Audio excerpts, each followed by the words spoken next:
Why must a woman remain silent while the entire world is shouting? This isn't an ordinary question. It's the kind of thought that burns quietly, like an ember buried deep within the soul. And the moment someone dares to ask it, they're unknowingly tearing apart the veil of obedience.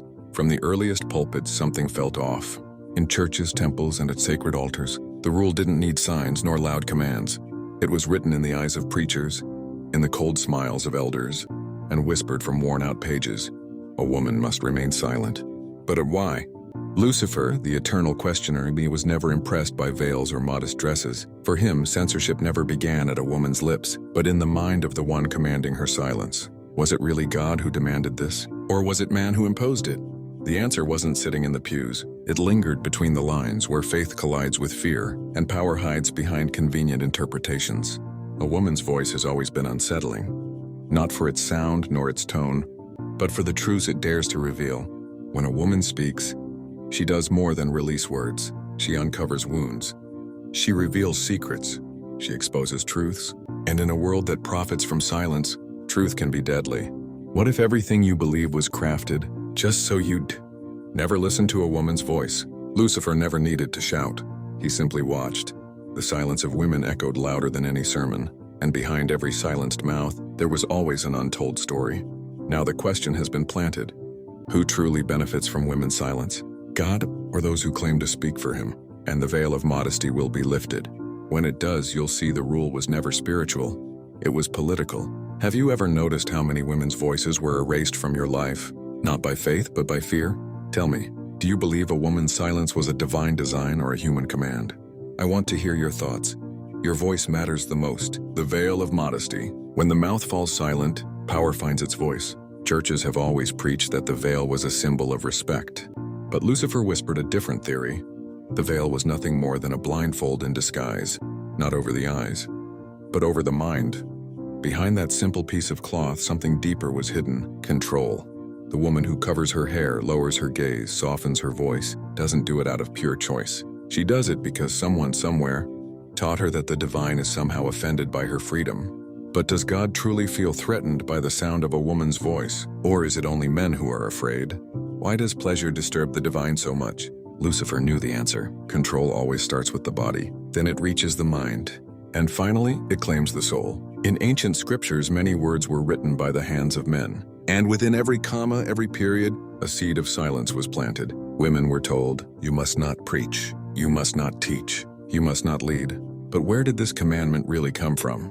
Was it truly spoken from the heavens? Or was it a clever design, built to keep women submissive under the sacred mask of faith? Lucifer studied history like a man dismantling an old clock. The gears didn't fit, the hands never aligned. He understood. When a system wants to silence someone, it turns obedience into virtue and freedom into sin. And what if everything you call modesty is simply fear, wearing a different face? A woman's voice echoed even in silence. That's why silence had to be enforced. But Lucifer never stayed silent. He questioned. He provoked, and now that you've heard the whisper, it can never be unheard. In the next chapter, you'll uncover how divine words were twisted to ensure the altar would always remain under the same hands. And what if the Bible you've been reading isn't the Bible that was originally written? How many verses were altered? How many voices were erased? If this reflection stirred something inside you, leave a like. Your support keeps this investigation alive and helps this truth reach even further. The stolen words of heaven. Scripture doesn't lie, but those who write it do. Lucifer never questioned God. He questioned the men who dared to speak in his name. Centuries ago, the Bible wasn't a book. It was a collection of secrets. Texts were cut, edited, reshaped, so that only one version of the truth would survive. Theirs. How many verses were erased? How many chapters were buried? How many women were wiped from history before their voices were ever heard? Did God truly wish for this? Lucifer already knew. The divine has no fear of a woman's voice, but institutional religion does. The Apostle Paul once wrote, "Women should remain silent in the church." But what if Paul never said that? What if those words were planted like a virus inside sacred scripture? A clever trick from translators and leaders to keep power locked in the same hands. The same faces, the same names. And what if everything you believe is a lie? Doubt makes people uncomfortable. Truth, it terrifies them. And while women were silenced, men built cathedrals on the ruins of their unspoken words. Lucifer whispered, "They fear your voice because within it lies something they can't control. life, and soon you'll learn, even in Eden, silence was imposed long before the fall. If you feel this truth deserves to be heard, subscribe to the channel now. Here the forbidden isn't hidden, it's exposed. Silence began in paradise. Before women were silenced in the church, they were silenced in Eden. The serpent never lied. It only offered the fruit that opened their eyes. But what no one tells you is that long before sin, long before shame, Eve had already been marked by silence. In the garden, Adam received God's commands directly. Eve did not. She heard the rules from the mouth of a man. Why didn't the Creator speak to her? Why entrust the divine voice to him and not to her? Was paradise the first courtroom to judge a woman? Lucifer watched from above, witnessing the birth of a dark tradition to silence women so that domination would seem natural. The forbidden fruit was never the real threat. The real threat was knowledge, and knowledge cannot be chained. It cannot kneel. It cannot be silenced. Why does pleasure disturb the divine so deeply? Since Eden, everything was designed to keep women away from power, away from leadership, away from the altar. And whenever they found a voice, the councils, the priests, the reformers, dragged them back into the shadows of the temple in the name of obedience, in the name of purity, in the name of a God who may have never spoken such words at all. Now together we will see. The veil will be torn away. The forbidden history of the women who dared to defy silence inside the church and paid the price. If this message made you think, share this video with someone who deserves to see beyond the surface. The world needs to hear the voices that were silenced. The witches of the altar. What they called heresy was often just a woman refusing to stay silent. They appeared in every corner in every century. Women who would not accept silence, who dared to raise their voices inside the temples, and for that, they were burned, erased, forgotten. Some were branded witches, others hysterics, but deep down they all shared the same curse. They refused to obey. What if everything you believe is a lie? Monks copied the scriptures, bishops defined the doctrines. Men decided which books would be included or erased from the Bible, and the women reduced to whispers, to servants, to shadows. Behind the stained glass windows, the church sealed each woman's fate. Serve in silence, obey without question. But what few know is that behind the scenes of the clergy, they knew far more than they were allowed to reveal. Mystics, healers, wise women, they held the secrets of the body, the mind, and the soul. Truths even priests dared not confront. Did God really want it this way? Centuries passed, but the trial never ended. No longer with fire, but with stares, dogmas, and exclusion. At the pulpit, the microphone has always been theirs, but in the silent halls of history, her voice still echoes, a whisper that never truly died. Together, we will uncover the dark backstory of the Bible's first translations and how words were twisted so that women would appear inferior in the eyes of God.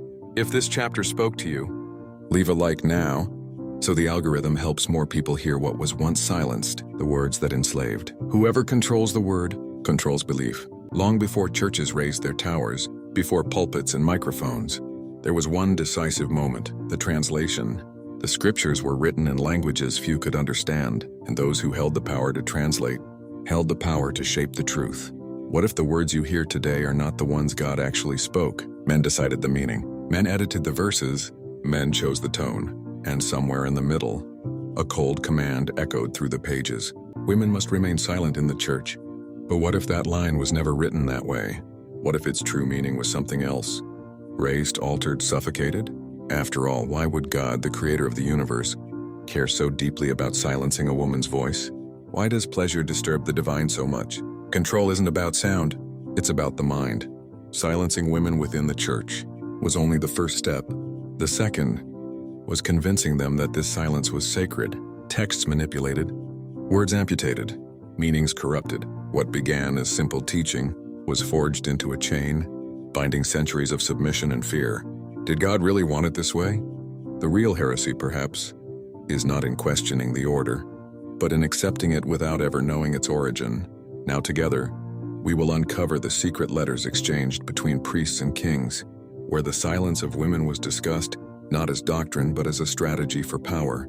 If this revelation stirred something in you, subscribe to the channel right now and turn on the notification bell so they can never silence your curiosity again. The conspiracy of silence. Not every prison has bars. Some have altars. Behind the curtains of history, between the whispers of stone walls and the weight of crowns, men in thrones and robes forged an invisible pact to keep the world masculine in command and the feminine in the shadows. Lucifer never questioned faith. He questioned the theater staged in its name. Sealed letters stamped with red wax revealed a disturbing truth. The silence of women in churches was not a divine command, but a strategy of social control. What if everything you believe is a lie? In those letters, bishops and kings aligned more than dogma. They outlined the blueprint for an ideal world. Men speak, women obey, not by heavenly decree, but by political convenience. Did God really want it this way? Any woman who dared to raise her voice was punished, burned, excommunicated, not for defying the divine, but for threatening the power of those who interpreted the Bible. Fear was the true gospel, and silence the first commandment. Why does pleasure disturb the divine so much? The voice of women smothered within the churches was the echo of decisions made behind closed doors, where faith was traded like currency. Lucifer, the eternal questioner, simply observed. He knew. The problem wasn't women speaking. The problem was what they would have the courage to reveal. Now you will uncover the hidden history of the women who defied this silence and paid the price with their very souls. If this revelation made you reflect, share this video with someone who also deserves to hear these untold truths. The burned voices. Silence can save a reputation, but the truth burns. They dared to speak. They dared to raise their voices where only the echoes of men were allowed, and for that, they vanished. Lucifer watched in silence, not as the accuser, but as the only one who saw what no one wanted to see. The first women who defied the commandment of silence did not stand against God. They stood against men in black robes with hands stained by ink and blood. What if everything you believe is a lie? Secret records show that many of these women were not sinners nor witches. They were scholars. They were leaders of small groups. They were the ones who read the scriptures, and within them, found questions far too dangerous. Did God really want it this way? But before they could spread those questions, before the world could hear their voices, they were silenced by fire. The smoke rose, not carrying sins to heaven, but erasing evidence. Why does pleasure disturb the divine so much? The pleasure of thinking, the pleasure of questioning, the pleasure of existing without fear. Lucifer did not offer apples. He offered questions. And every woman who accepted that invisible fruit was treated not as an enemy of God, but as an enemy of the system. Now we will uncover the forbidden words these women tried to reveal, before they were silenced forever. If this chapter sent shivers down your spine, leave your like right now, so this buried truth is never forgotten. The forbidden words. They didn't want power, they just wanted to be heard. The words that burned alongside women's bodies were never truly forgotten. They hid in the corners of churches, in the torn-out pages of history, in the eyes of those who dared to listen without speaking. Lucifer knew, and he whispered those words into the silent hours of the night. They did not speak of rebellion, nor of war, nor of sin. They spoke of equality. What if everything you believe is a lie? The question that burned deeper than any heresy. Why would God choose the silence of a woman? If it was through a woman that the world was born, the scriptures over the centuries were twisted, cut, and reshaped.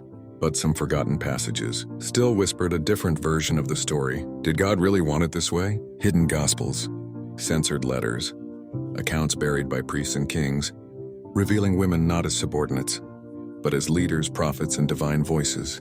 The fear was never about female sin. It was about the power hidden within her voice. Why does pleasure disturb the divine so much?